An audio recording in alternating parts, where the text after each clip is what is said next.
Morning students, ज्ञान विहार द्वारा आयोजित ऑनलाइन क्लासेस में आप सभी का हार्दिक स्वागत है, अभिनंदन। प्रिय विद्यार्थियों, जैसा कि अपन ने कल दूसरा लेसन स्टार्ट किया था मुगल चित्र शैली, और मुगल चित्र शैली और उसके इतिहास के बारे में कुछ अध्ययन किया था। यानी कि भारतीय कला में अपन ने देखा था कि 15वीं शताब्दी के उत्तरार्ध आते आते कुछ परिवर्तन दिखाई देने लगा था। यानी कि भारतीय राज्यों के आपसी जो है अपन कह सकते हैं एक प्रकार से रंजिशे के कारण, आपसी संघर्षों के कारण विदेशियों को भारत में पैर पसारने का मौका मिला और विदेशी भारत में आए और यहाँ पर काफी लंबे समय तक शासन करते रहे। इसी कड़ी में अपन ने देखा था कि लगभग 1526 में, जिस समय भारत में लोधी वंश का शासन था, इब्राहिम लोधी उस समय दिल्ली का सुल्तान था, उस समय बाबर ने भारत पर आक्रमण किया, जिसमें बाबर ने भारत पर आक्रमण किया। उस समय दिल्ली का सुल्तान इब्राहिम लोधी था। इब्राहिम लोधी और बाबर के मध्य जो युद्ध लड़ा गया, पानीपत का प्रथम युद्ध के नाम से जो है इतिहास में जाना जाता है। इस युद्ध में इब्राहिम लोधी पराजित हुआ और इब्राहिम लोधी की पराजय के बाद हिंदुस्तान का सुल्तान बाबर बना। एक प्रकार से हम कह सकते हैं भारत में एक नए वंश की स्थापना हुई। यानी बाबर के द्वारा भारत में एक नए वंश की स्थापना की गई, जिसे मुगल वंश के नाम से जानते हैं।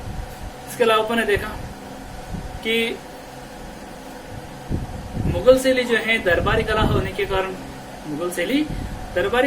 के कारण, मुगल वंश में जो बादशाह आए उनकी रुचि के अनुसार वह शैली परिवर्तित होती रही।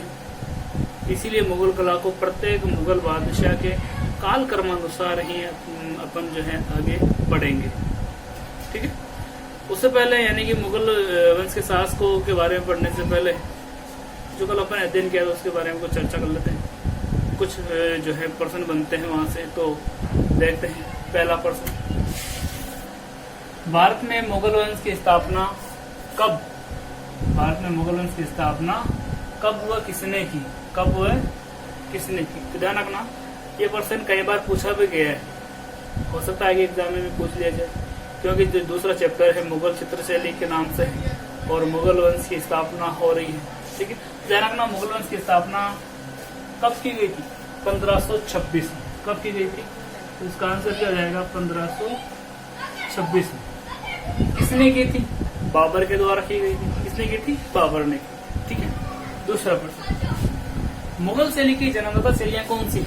मुगल शैली की जन्मदाता शैलियां कौन सी? कल अपने अध्ययन किया था कि मुगल शैली की जो है जन्मदाता शैलियां ईरानी और राजस्थानी कौन सी है? ईरानी और राजस्थानी। ठीक है।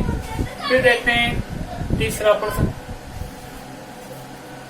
राय कृष्णदास, एक नाम आया था राय कृष्णदास के मतानुसार भारत में मुगल शैली का जन्मदाता किसे, या अपन कह सकते हैं राय कृष्णदास के मतानुसार भारत में मुगल शैली का जन्म किसके आगमन से, यानी किसके आने से भारत में मुगल शैली का जो है प्रारंभ हुआ?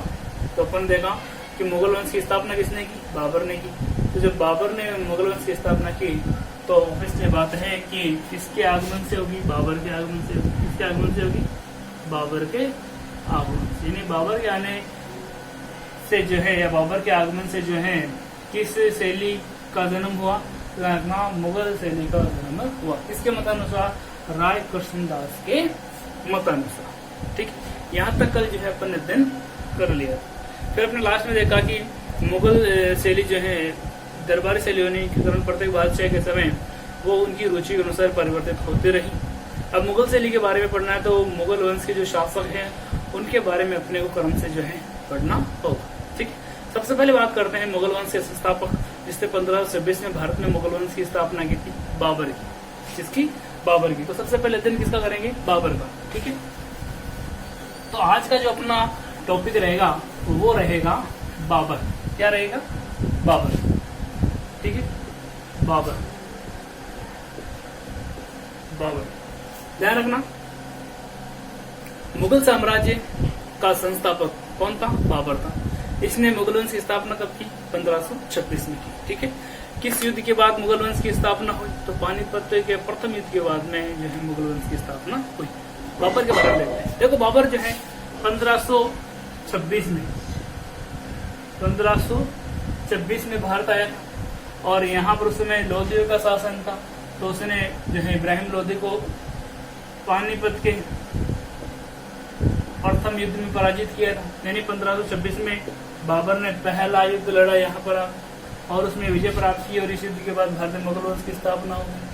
ठीक अगले वर्ष 1527 में राजस्थान के हमारे जो महाराणा सांगा थे उनके साथ में बाबर ने खानवा का युद्ध लड़ा था। कौन सा युद्ध लड़ा था? खानवा का युद्ध। इसमें राणा सांगा की पराजय हुई। बाबर इसमें भी विजित रहा। ठीक है। तीसरा यानी कि तीसरे वर्ष इसने 1528 में जो है चंदेरी के मैदानी राय पर आक्रमण किया। ठीक है। और 1529 में इसने अफगानों पर आक्रमण किया। यानी कि बाबर के आने से पहले भारत में अफगान आ चुके थे। उनका साम्राज्य यहाँ पर था। अफगानों को बाबर ने पराजित किया था। कुछ अफगान यहाँ पर थे, उनके साथ 1526 में बाबर का युद्ध हुआ। ठीक है। ये 4 क्रम जो है लगातार युद्ध बाबर ने जो है भारत में आने के बाद लड़े। यानी 1526, 27, 28 और 29 ये 4 उसके प्रमुख युद्ध थे। और 1530 में बाबर की मृत्यु हो।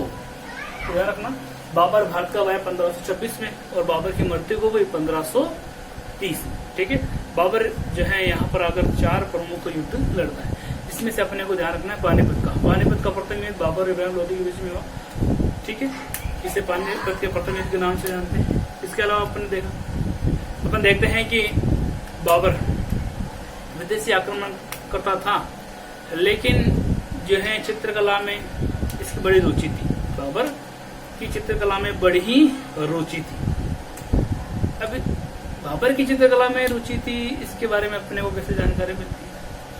ध्यान रखना, उसने पूर्व के राफेल, क्या अपन कह सकते पूर्व का राफेल, उसने पूर्व का राफेल कहलाने वाले प्रसिद्ध ईरानी चित्रकार, यानी बाबर खुद कहां से आया था? ईरान से। तो पूर्व का राफेल कहलाने वाले प्रसिद्ध ईरानी चित्रकार बेहजाद, क्या नाम था? बेहजाद और शाह मुजफ्फर, पूर्व का राफेल कहलाने वाले बेहजाद और शाह मुजफ्फर पूर्व का राफेल कहलाने वाले बेहजाद और शाह मुजफ्फर की चित्रकृतियां देखी और उनकी समीक्षा की थी। बाबर ने अपनी आत्मकथा तुजू के बाबरी, जिसे बाबरनामा के नाम से भी जानते हैं, उसमें इन दोनों ईरानी कलाकारों का जो है उल्लेख किया है, इनकी प्रशंसा की है। तो ध्यान रखना बाबर में अपने को कुछ महत्वपूर्ण बात जो याद रखने की वो है कि 1526 में बाबर ने मुगल वंश की स्थापना की।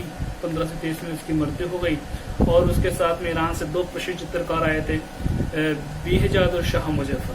अगर आपसे पूछा जाए कि पूर्व का राफेल नाम से किस चित्रकार की उपाधि है, किस चित्रकार को इस नाम से जाना जाता है, तो ध्यान रखना बाबर जो है बेहजाद को।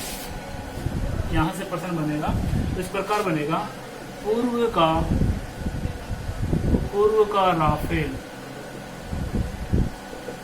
का राफेल के नाम से किस ईरानी चित्रकार को जाना जाता है? तो इसका आंसर क्या हो जाएगा?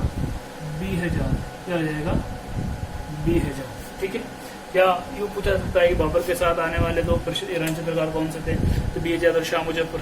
ठीक है। इसके अलावा बाबर ने अपनी आत्मकथा तुजू के बाबरी, याद रखना है तुजू के बाबरी। ठीक है। बाबर की आत्मकथा कौन सी थी?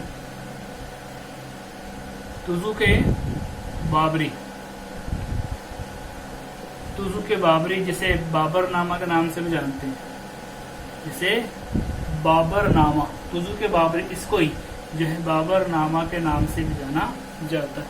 तो इसमें बाबर ने इन दोनों चित्रकारों की जो है प्रशंसा की। ठीक है। इसके अलावा प्रश्न पूछा सकता है कि बाबर की आत्मकथा कौन सी है? बाबरनामा या दुर्जों के बाबर, ठीक है। बाबर की जब 1530 में मृत्यु हुई तो उसकी मृत्यु के बाद उसका ज्येष्ठ पुत्र यानी बड़ा पुत्र हुमायूं अगला जो है दिल्ली का सुल्तान या दिल्ली का बादशाह बना। यानी कि बाबर की मृत्यु के बाद उसका पुत्र हुमायूं अगला शासक बना। ठीक है, आज की वीडियो में इतना ही। कल की क्लास में अपन जो है मुगल वंश के शासकों में हुमायूं के बारे में अध्ययन करेंगे और अब तक जो पढ़ा है उनसे बनने वाले कुछ प्रश्नों के बारे में भी चर्चा करेंगे। धन्यवाद। घर पर रहें, सुरक्षित रहें।